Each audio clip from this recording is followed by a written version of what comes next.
You're listening to the Mid-Career GPS Podcast, episode 119. It's so great that you're just yourself. And I had great bosses up in New York that always said, we'll never ask you to be anything less than yourself, like no matter what. So if a viewer comment would come in, if a complaint, if anything, which actually was a lot less than I initially thought was going to be. Everyone was pretty nice, but there were, the close-minded people, and that's okay, because for every one negative comment, there was 100 positive, which was wonderful, Imagine a boss or a hiring manager saying that to you. This August, I've been helping you prepare for your next interview, and today you're going to meet Grant Chungo. Now, admittedly, Grant is still in the earlier stages of his career, but experience-wise, we can definitely call him a mid-career professional. And it's his professional walk and journey that makes him a great guest to wrap up this month-long series about interview preparation. In today's episode, you'll learn how Grant has navigated the world of television news and built his professional GPS to take him back to his beloved roots in meteorology. You'll also learn how he uses social media to build his brand, extend his reach, and what it took for him to go viral and get noticed. And make sure to listen to Grant's favorite tip to how to calm your nerves during your next interview. This is the Mid-Career GPS Podcast, and I'm your host, John Nerrell.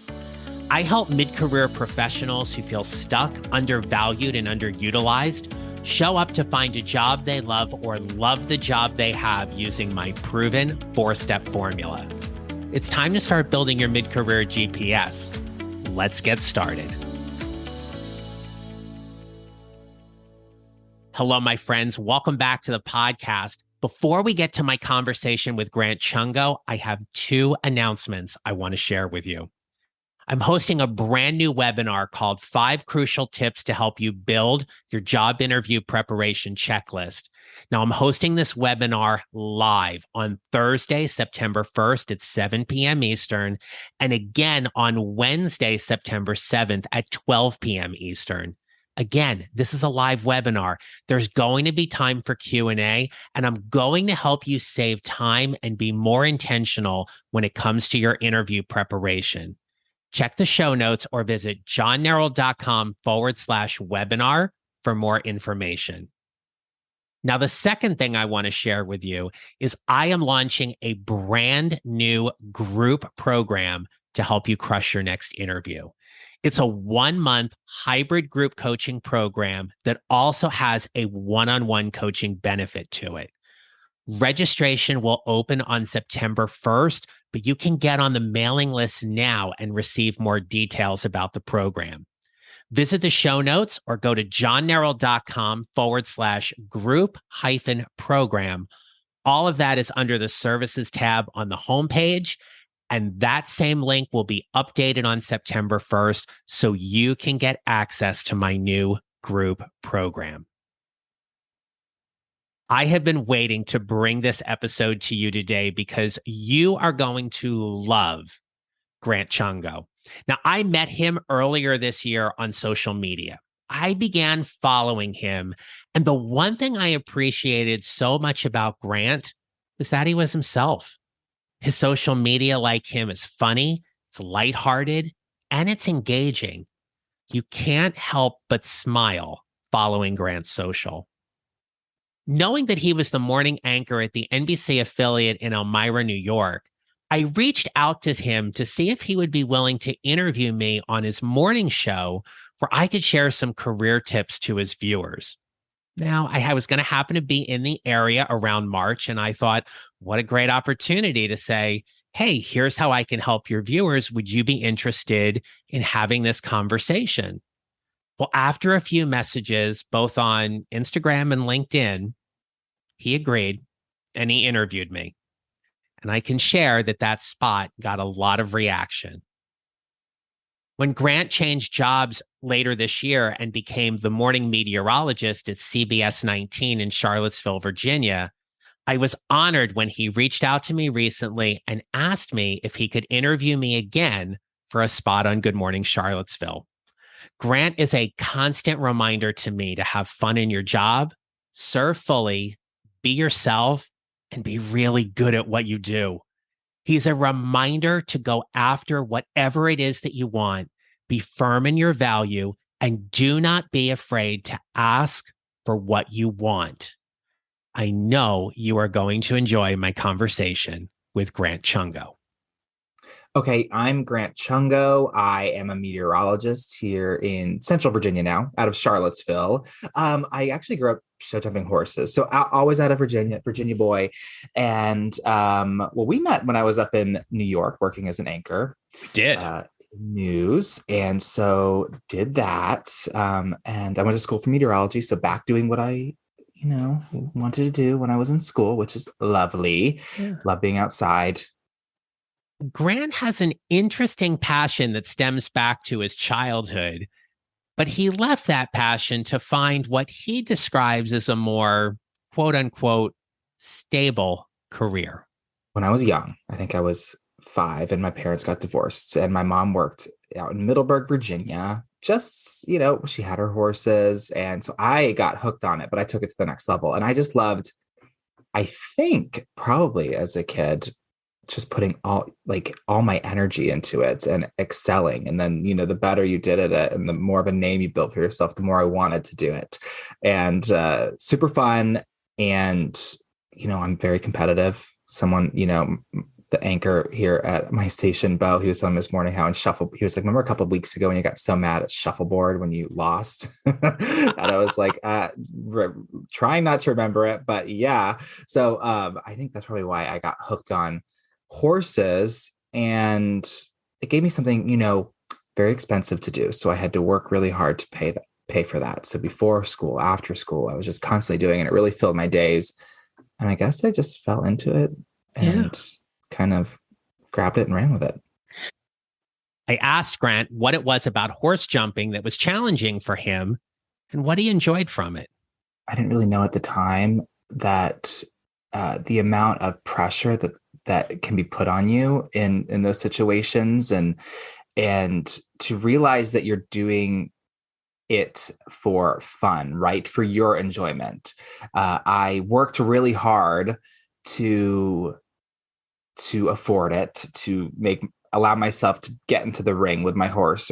And, if I got a little greedy, like, oh, I want to show at this height and do this class, which is going to cost more money, but it's going to put the pressure on me because it was a lot of money to get into those rings. And so that was putting the pressure on me, and it was taking the enjoyment out of it because, I was like, oh, I have to do well here because I got to make my money back in order to get home, So like, I think what I took with that is to really look for the enjoyment in things. And had I not been a little bit greedy in that sense, to want to do the bigger classes, then I could have shown at a lower level and enjoyed it more, right? And it's not about the validation of being at the top, of anything. It's about personal happiness. And I think that's what I take with me now into my career. Grant shows us that being committed to and immersed in your process takes the focus away from the outcome and puts a spotlight on what we are doing and why we do it. It's apparent that Grant's process has guided him very well. And I asked him about his first job after college and what it's like to be in television news. So my first job was a weekend meteorologist and weekday reporter. So I had Thursdays and Fridays off, and I would do the morning show on the weekend. So, it was a 2 a.m. Saturday and Sunday start essentially to prep for the morning show. And, it's easy when you're younger, but still that got old fast. and then during reporting for 3 days a week. Now that's very standard in this field, in the news field, right? So when you have the morning meteorologist, evening meteorologist, and you usually have a weekend or two. One does the morning, one does the evening. And then so the other 3 days, there's not a weather spot. So the industry standard has become to make the meteorologist report. And it's something that we haven't gone to school for. So that was another thing thrown at you to start. It was like, oh, okay. Now I'm being thrown out in the field, asking to report on stories, and I don't know anything about journalism. And that's another thing you have to pick up too. Now, usually they would throw you on the lighter stuff, the more fluffy stuff like animal stories or like fun, lighthearted, or if there was something to do with weather in the area, do that. But with my station, I ended up doing pretty well. So they started, I was sent out on a missing persons story, and I'm like, I don't know if I should be doing this. Like, I don't, but I did it because they relied on me because they knew I would be able to relay the message and the important aspects, which is nice. So that was my first job.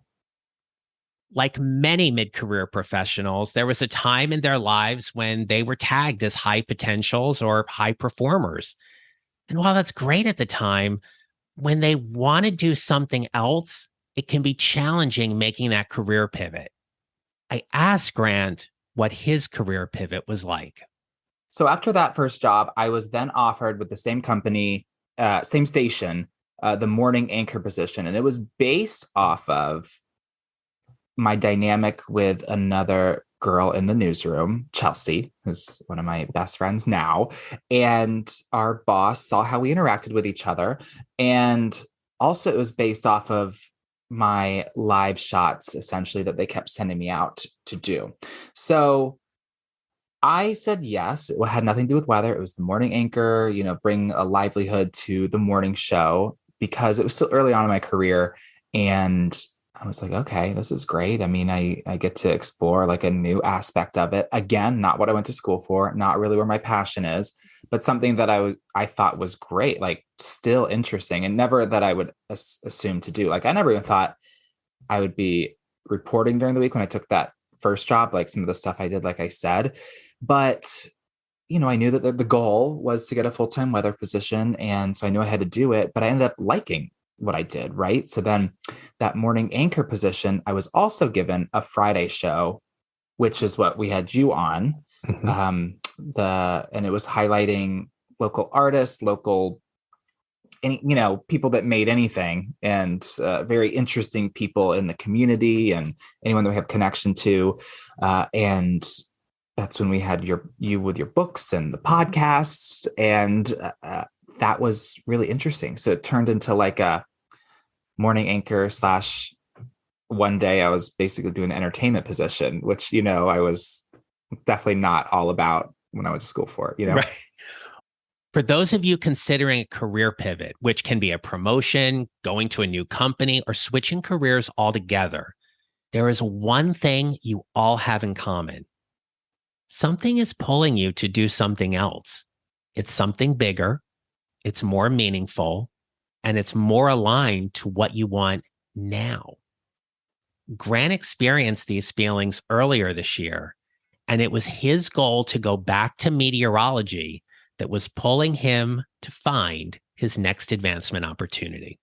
So actually, during the interview process, when I was looking for my next job, once that contract ran up, I was looking at other positions and my next move. And listen, New York is not home for me. I moved there to start my career, and home for me is Virginia. My mother lives in Tampa now, so I just didn't really have any connection to New York. And I was looking to get more settled back home. And I was looking how to make that the jump and what to do, like what to move on to my next spot. And I realized, okay, usually the top anchors, I either need to get serious about journalism aspect, which again, I don't have any background in. Chelsea and I turned it kind of into a morning talk show, which is wonderful. Which was a lot of fun.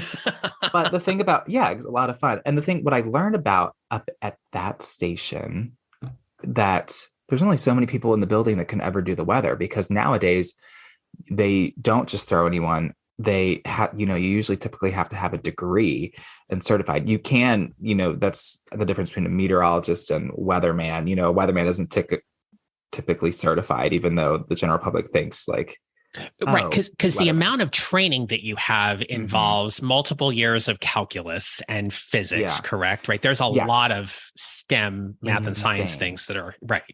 Yes. So it's actually you now that they look for the people that we forecast, and we're the ones putting out the forecast and not just, giving the weather or like getting it, so but once I realized, okay, I could either keep my personality, bright and vibrant and, outgoing and funny and go back into weather, or I can get more serious, be an anchor. And I just decided, for me, what's going to make me happy and what I can showcase my personality, which actually reaches a ton of people on social media, um, is weather. And that was really what I wanted to do. And, anchoring was wonderful. I got to learn a lot and, got that experience, which is great. But ultimately, I could still be myself and continue just genuinely being myself in the weather role. You have more Yeah. leeway.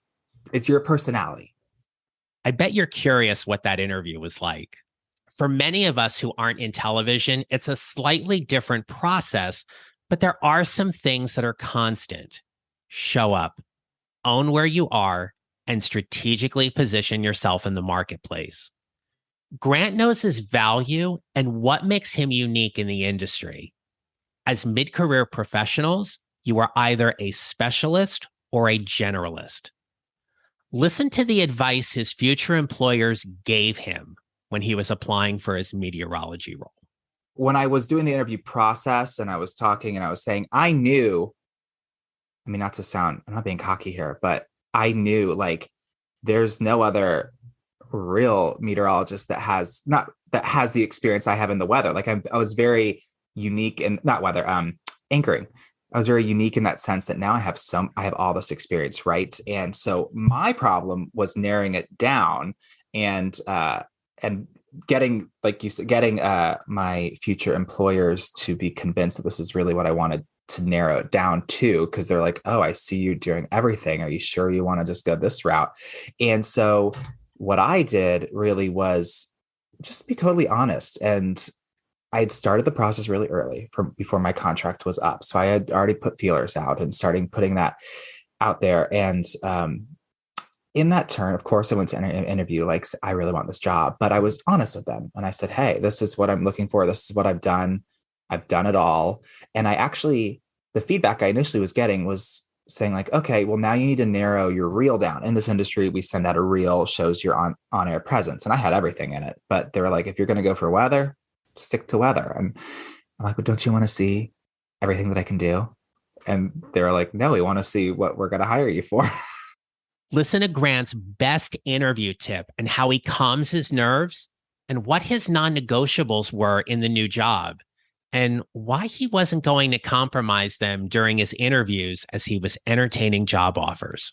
I had pretty good interviews because I just answered them like I was having a conversation, really, just like with someone. I really wasn't stressed at the time like I was the second one, because I knew I needed to be honest because that was going to land me in a spot that I was going to be the happiest. So if I don't think I can remember a question, because if I didn't know the answer or if I didn't know, I just said, I don't know. And I would need to think about it. So I don't think I have a question that was the hardest that I can think of off the top of my head. And it was only because I think whenever I approached all of those interviews, it was just got to be honest with what I have. I knew again that I was unique in that sense. So just had to approach it like I was talking to a friend.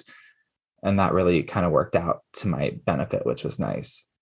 I love how you mentioned that, Grant, because that is something we have talked about a lot on this podcast, where you go into that interview and it's really just having a conversation.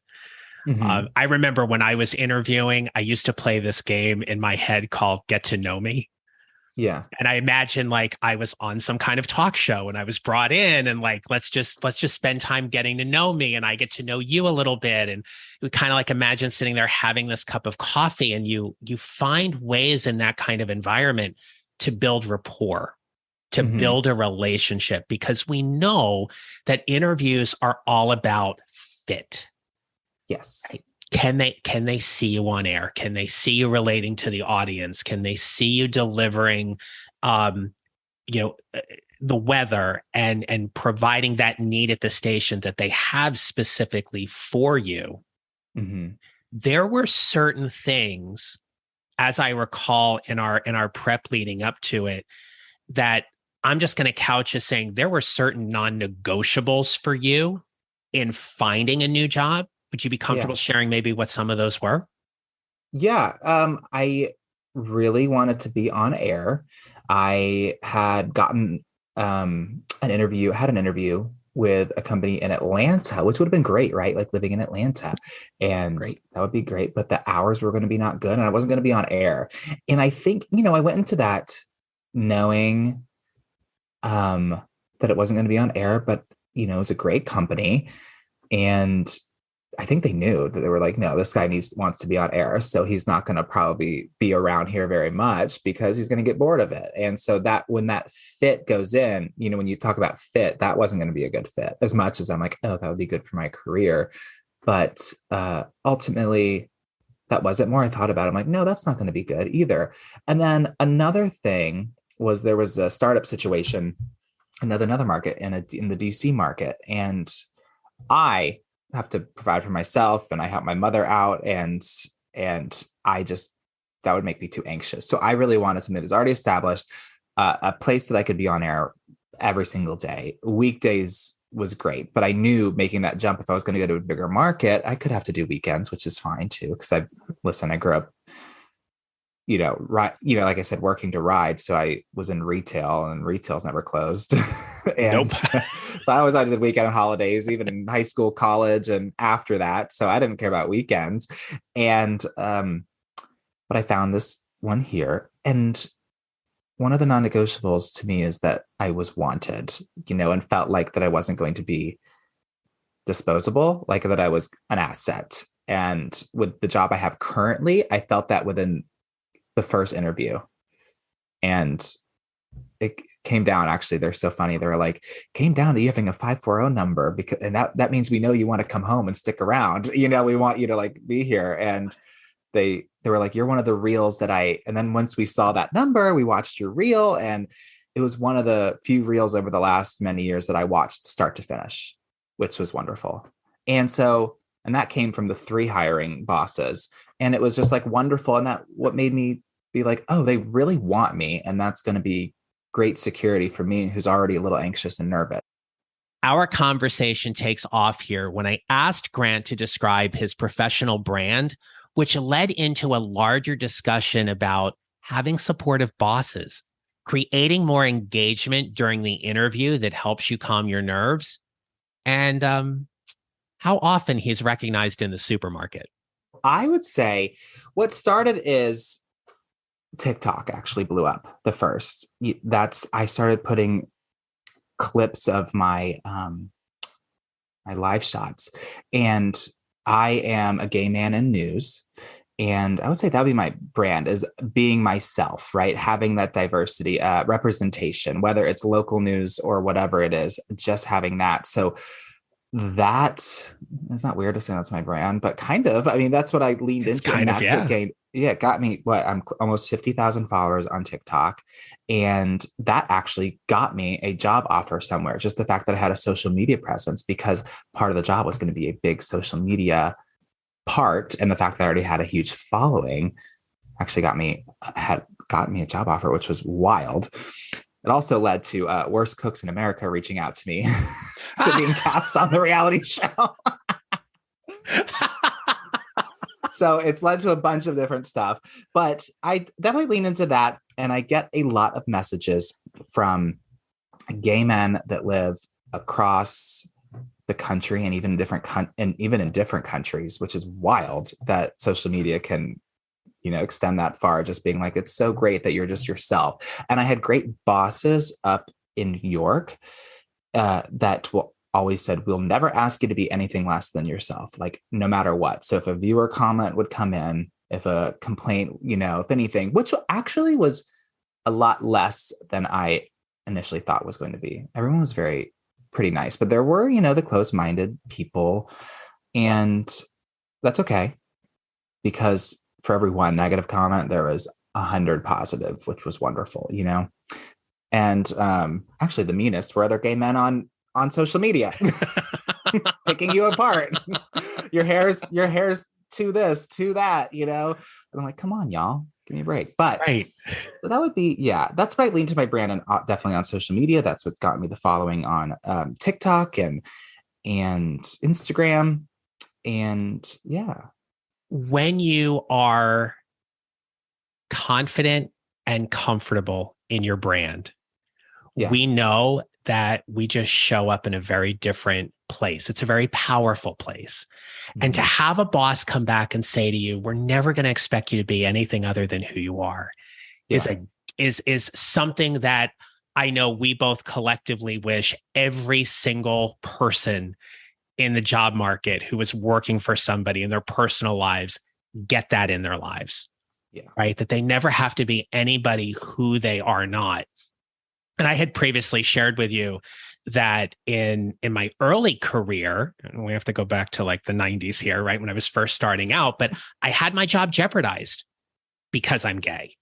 And there were a couple instances where my job was threatened and I was at risk of being fired for that. And so it's nice for me to see people like you who are representing the LGBTQ community, who do it so positively and affirming and have the backing of employers to just be who you are. Yes. That's when I realize I'm lucky, when I hear stories like, or hear other people. Like, sometimes I don't think I maybe took it for granted a little bit, like being yourself. I grew up in Northern Virginia. It's it's a very accepting area compared to the other parts of the country. But then when I would see these comments from people about how much it meant to them, and I'm like, oh, like that's not reality for everyone, still, even now. So it's more important, for me to continue being myself and continue to like post on social media.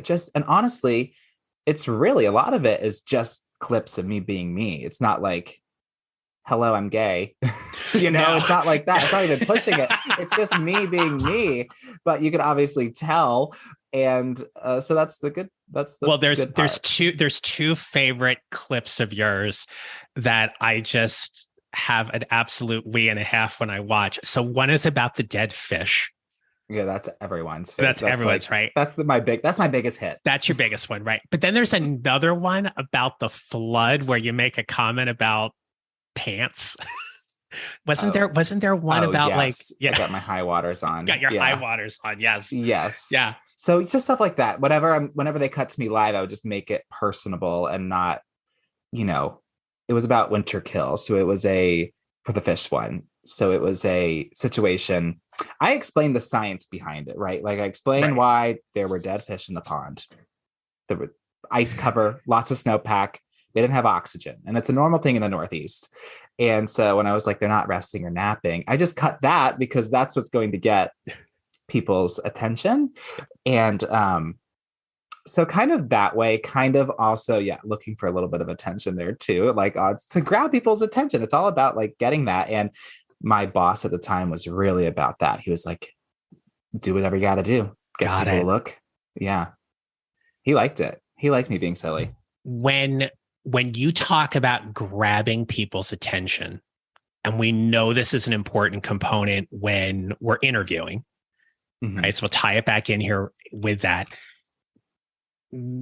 How did you learn, either through your job training as a reporter, as a meteorologist, or through your own experiences, even with, say, social media, how do you grab attention so quickly and hold it, especially when the guidance is, when you're giving an answer to an interview question, keep your response between 90 and 120 seconds?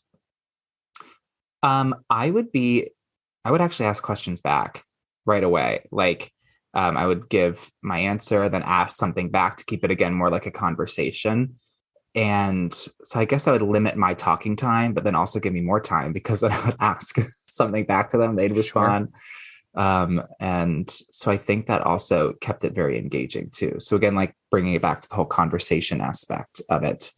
It wasn't just a question and answer, like they ask a question, I answer. I was pretty reciprocal in the amount that I asked back. And maybe that's wrong. I'm not sure, but that's how I did it to soothe my anxiety.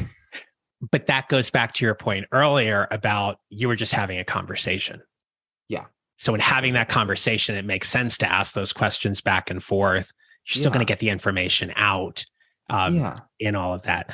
And then I always made sure when they said, if there's any questions, I always asked just about the area, something as simple as like, because it was always a new city that I was interviewing for. So took it away from the job completely and just asked about the area that I would be moving to, where would be places to look to live, like already acting like I was going there, you know what I mean?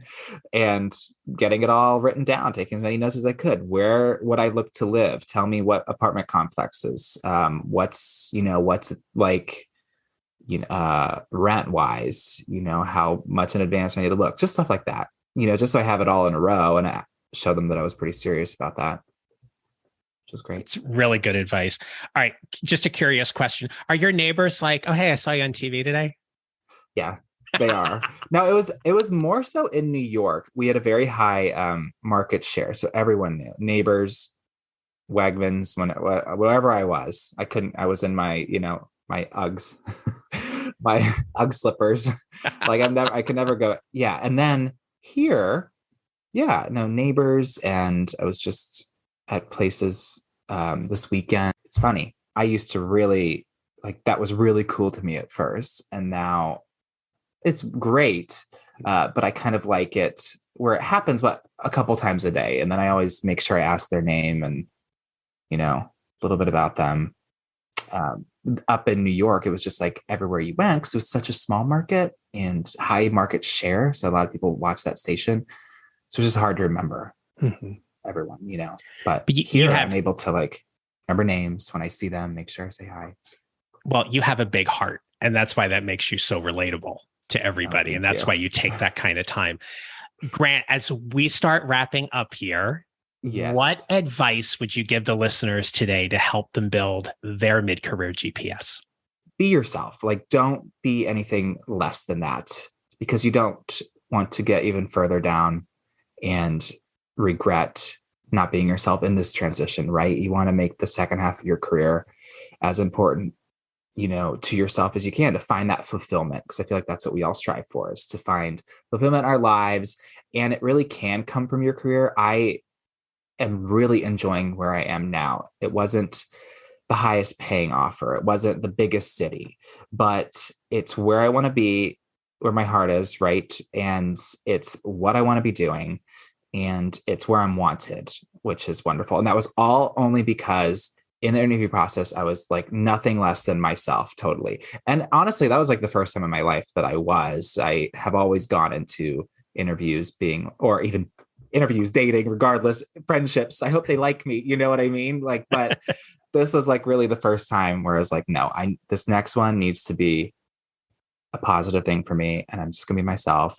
And I think that's what I would say, within reason. You don't go crazy in the interviews,